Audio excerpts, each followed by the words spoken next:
guys, so in today's video I'll be sharing with you guys 3 things I wish I knew before starting my natural hair journey, or I guess you can say 3 things I wish somebody would have told me, or just things I wish someone would have told me, or just it would have helped me save a lot of time. Not only time, my hair would have grown the right way in its natural state. And these are just some things I want to share with you guys, so on your natural hair journey you could be successful and not put in so much time and effort having the desire to grow your hair and it's just stagnant. Trust and believe, I was doing everything. I was still doing, moisturizing, trying to do all the natural hair products and stuff, but it was still at the same length, kind of around that, like when it stretched out, kind of like that shoulder length kind of, area, and, wasn't really full and thick like how it is now. But I'm gonna save you guys all that. I'm just gonna dive deep down into the 3 things I wish I would have caught on earlier when I had the mindset, okay, I'm gonna take this natural hair thing seriously. If you're someone that you're serious about starting a natural hair journey, but you need some guidance, some help, some tips, advice, I have a course for how to grow your natural hair with 14 course videos, pretty lengthy videos, self-paced, recorded, showing examples, displays, pictures. Especially if you're a visual learner, you can get the gist. So go click that link down below and use my 10% code 10 off course. The first thing I would definitely say, first out of anything, I wish that I knew that natural hair flourishes the best in its natural state. Okay, what do I mean by this? There's this, I'm gonna say deception. I know people are not gonna be happy about me saying this, and people might feel some type of way of me saying this, because I know some people this is their current state. But me speaking not only just from personal experience, but also seeing other people, when I used to watch a lot of natural hair videos just to see, learn stuff. This is something I've noticed, but again, it's my personal experience as well. It's like this deception that people still think their hair is natural when it's dyed and damaged. Just because your hair is coming out of your scalp, that doesn't mean it's natural. That means it's your real hair. I'm saying this because I dyed my hair a lot. I never bleached it, but I always was using I try to aim for, the natural hair dyes and stuff like that, thinking that was gonna make a huge difference. But it was deteriorating my hair. It was stripping my hair even more. It was thinning my hair. My hair wasn't full or thick, and it's not like I wasn't getting new growth, because I was getting new growth, but I was not retaining length, because when you dye your hair, it dries your hair even more. You have to know your natural hair is naturally dry. So when you dye your hair, that's why when you go to the store, you might see stuff like hair products that say natural hair moisturizer for dyed hair, or conditioner specializes with dyed hair. You might see, some of you guys might have seen stuff like that. I know I used to always see stuff like that. And I used to always try, before I had my own natural hair care line, I used to try to get products like that sometimes when I would see hey, this is a product that's good for dyed hair. But no, your natural hair flourishes the best in its natural state. Natural meaning not tampered with, not chemicalized, not damaged.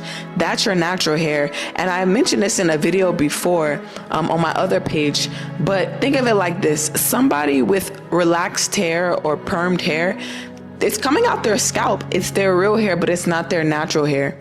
So yeah, I'm not saying your hair is permed just because it's dyed, I'm not saying it's permed or relaxed just because you have heat damage, but that's not its natural state.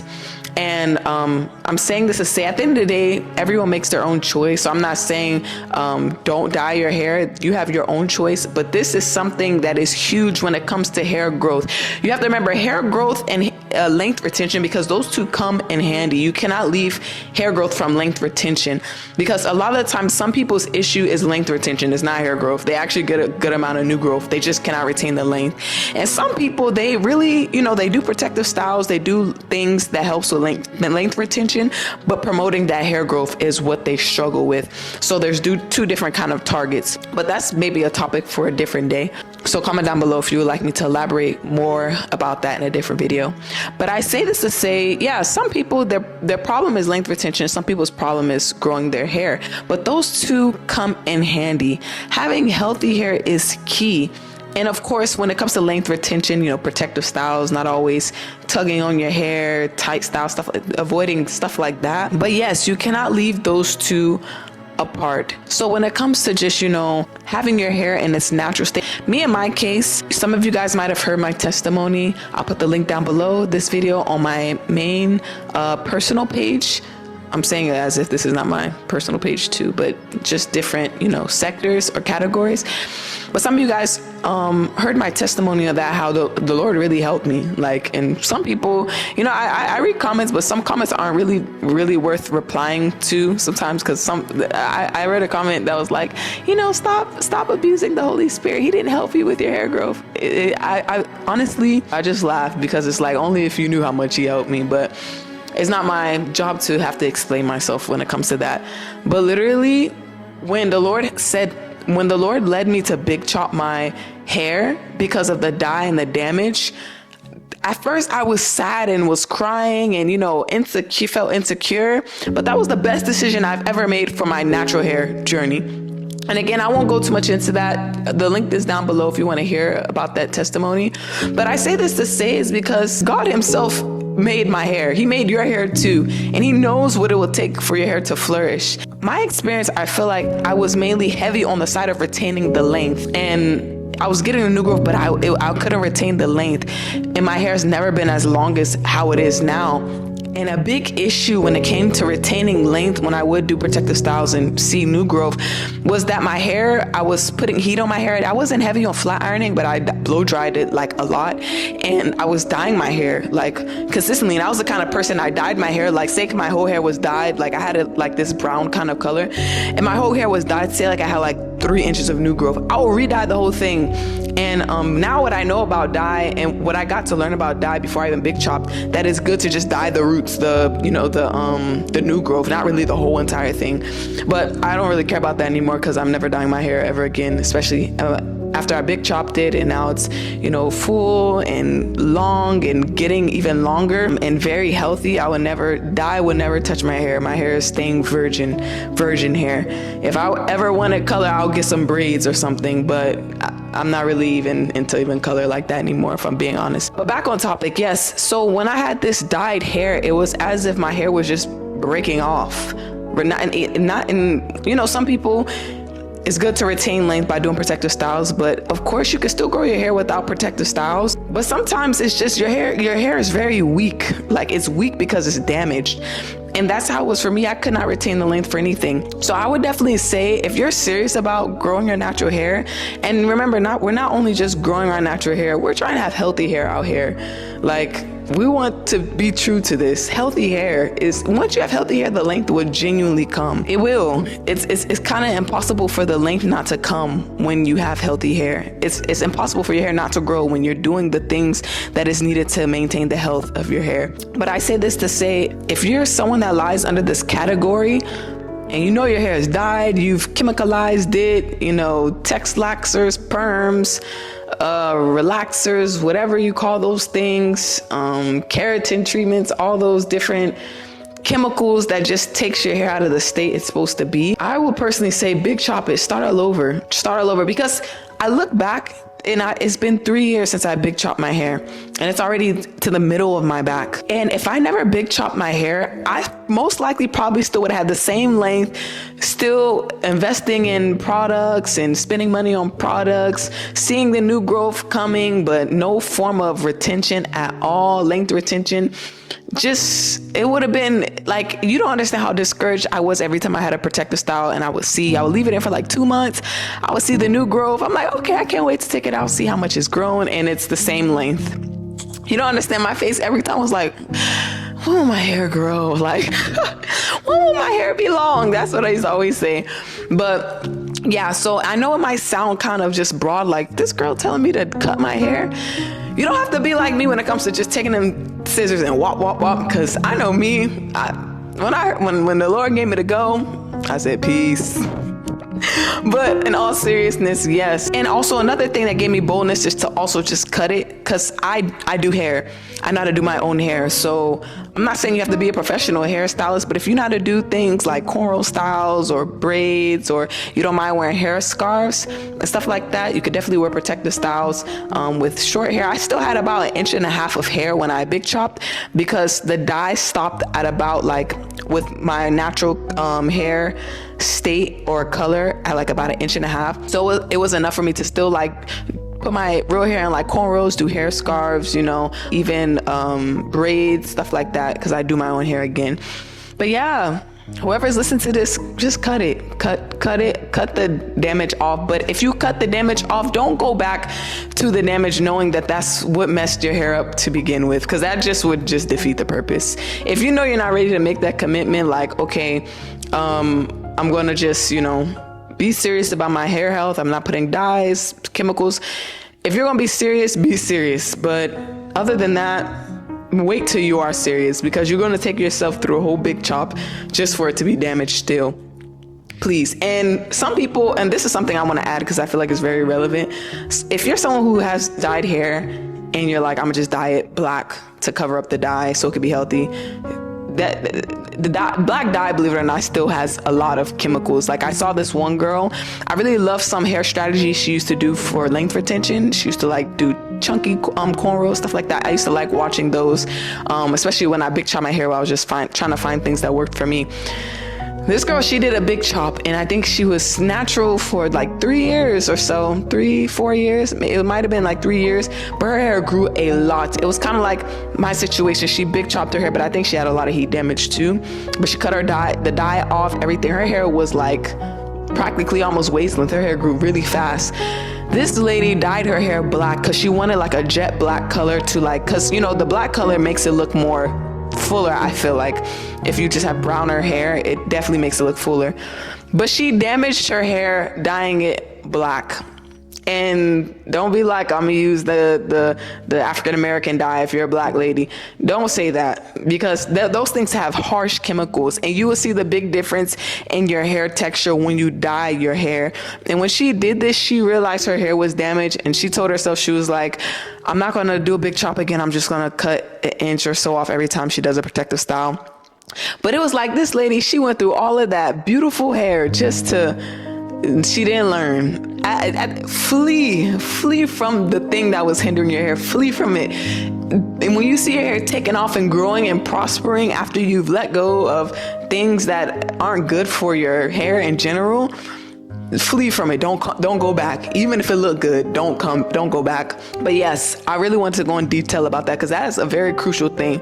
And in all honesty, if you're not going to do this part, it's going to be, it just, in my opinion, I feel like you can save so much money on all the stuff you invest in, the products you invest in, and you actually see the results if you take heed to this step, letting go of the damage and not going back to the damage. Love your natural hair state and watch how much your natural hair will flourish in its natural hair state. Okay, so that's tip number 1. The second thing I wish I knew was how crucial quality hair products help so much with your natural hair growth. It's like the saying, you are what you eat. It's like the saying, what you put in is what you get out. That's how it is for your natural hair. And being serious about reading your ingredients with whatever hair products you do buy, because a lot of products have a lot of harsh chemicals in it as well. And there's something big in the natural hair community where a lot of products is heavy on alcohol. Like, there's alcohol in a lot of the natural hair products. And it defeats the purpose, because alcohol dries up the hair. It's kind of like when you go to the doctor, and if they're giving you a shot or something, they clean your skin first with alcohol to get all the like dirt, stuff like that, so they can have easy access. So for someone who has natural hair and your hair is already naturally dry, what's the point of me paying this amount of money for natural hair products that I'm thinking is quality, you know, it's going to help keep my hair moisturized, just for it to dry it out? Because the alcohol, it's going to, don't get me wrong, it's going to feel moisturized the first day. If you have low porosity hair, maybe even the second day. But after that, when that moisture fades, it will leave your hair feeling like straw. So I would definitely say quality products, investigating the products. And I'm speaking as someone, yes, I have my own natural hair care line, link down below if you want to purchase. But I speak as someone who can relate as well, because I didn't always have my own hair care line. I was definitely someone who would go in the stores and buy hair products, who had hair bins of hair, went through different kind of hair products, hair oils, things of that nature. And I just could have saved so much money if I took it very serious. Like, what is this stuff I'm putting in my hair? Let me not just get a hair product just because of the name or because it's a known brand. Because if we're being honest, a lot of brands once upon a time started off with, people that was serious about quality ingredients. And a lot of these brands sold their companies. Some of these brands, they handed over their companies for other people to formulate who don't even have natural hair. So it's like, how can they even relate? And not to say that someone that doesn't have natural hair can't make quality natural hair products, because studying is also still really good as well. And you can still make really good hair products. But the key is investigating what's going in your hair. Once you start truly putting true, raw, natural, organic products, those kind of things in the ingredients of your hair products, watch how your hair will soar. And not only that, it will look amazing. It will look healthy. Results don't lie. I will show you mine. I will show you how it is when I took the step of, I'm making my own hair care line. Yes, I've always sold natural hair oils even before I big chopped, but I've always had ideas for years of just having my own moisturizers, things like that. I've always been a DIY kind of person. Quality ingredients is key. Pushing out those quality products. And it doesn't even just work for me, it's worked for so many other people. People emailing me, wow, I'm throwing away every form of hair product that I've bought from the store. I'm only using yours. People saying, I see the results already, and it's been only this short amount of time. Men growing their beards, bald spots growing in, people's hair feeling healthy, they're using on their kids. It's just amazing how something you struggle with can also help other people. But I would say the key to that in those hair products, even from my line, is quality ingredients. And quality ingredients, it does cost more. Organic stuff I'm gonna be real, speaking for myself, organic stuff is not cheap compared to like just getting something that might be synthetic, a synthetic version. Even though a synthetic version will save you a lot of money, I want my hair to grow. And not only do I want my hair to grow, I want it to be healthy. So yes, quality ingredients. And I'm not saying this thing as if you have to buy mine. No matter what hair product you buy, while if it's mine, while if it's a different brand, this brand, make sure it's quality ingredients. Make sure the ingredients are quality. Ask yourself, if this was food, would I put this in my body? Ask yourself that. So yeah, quality ingredients. And the third thing, this I already kind of knew at an earlier stage of my natural hair journey, but I want to emphasize this because this is something that I feel like I could have done more. And not only done more, this is something that I've seen a lot of natural hair people that are on a journey and they want their hair to grow. And I say people because I'm not even just referring to just women out here. There's men that, they want to take care of their hair as well. So, I don't like to just close it in a small box just for females. But something I would definitely say is moisturizing your hair, but being consistent at it and knowing that there's a huge difference. I mentioned this in my moisturizing mini twist video, but I'm gonna mention this again because this is crucial. There's a difference between oiling your hair and using butters without a water base versus a moisturizer. So you can have a moisturizer that's still a butter base, but there's also a base of a hydrator, such as maybe like aloe vera or water or whatever it might be, glycerin, a humectic, like things like that. That is a moisturizer. Now, using like say just raw shea butter on your hair, that's not a moisturizer. That's mainly like a sealant. Or say like if you're someone you say, oh, I use olive oil. I hear this so much. I'm like, somebody's asking me for hair tips or advice. I'm like, so what moisturizer do you use? What do you use to moisturize your hair? They're like, oh, I use olive oil. I'm like, olive oil? Olive oil is not a moisturizer. But I don't say it in a way to try to look at them like you should know that. No, this thing is very common. A lot of people think that an oil is genuinely a moisturizer. So I kind of want to just clear that up. It's a difference between an oil and a water base or aloe vera based moisturizer. So definitely if you have natural hair, invest in a true moisturizer with a water base. For example, like I like to use my products, for example, because that's all I use and I make it handmade. So for example, my hair moisturizer, it has a base of organic aloe vera. I decided to use aloe vera because aloe vera is just very powerful. Like it's not only a moisturizer, it's a great curl definer, and it's a great detangler as well. And it has a lot of nutrients in it.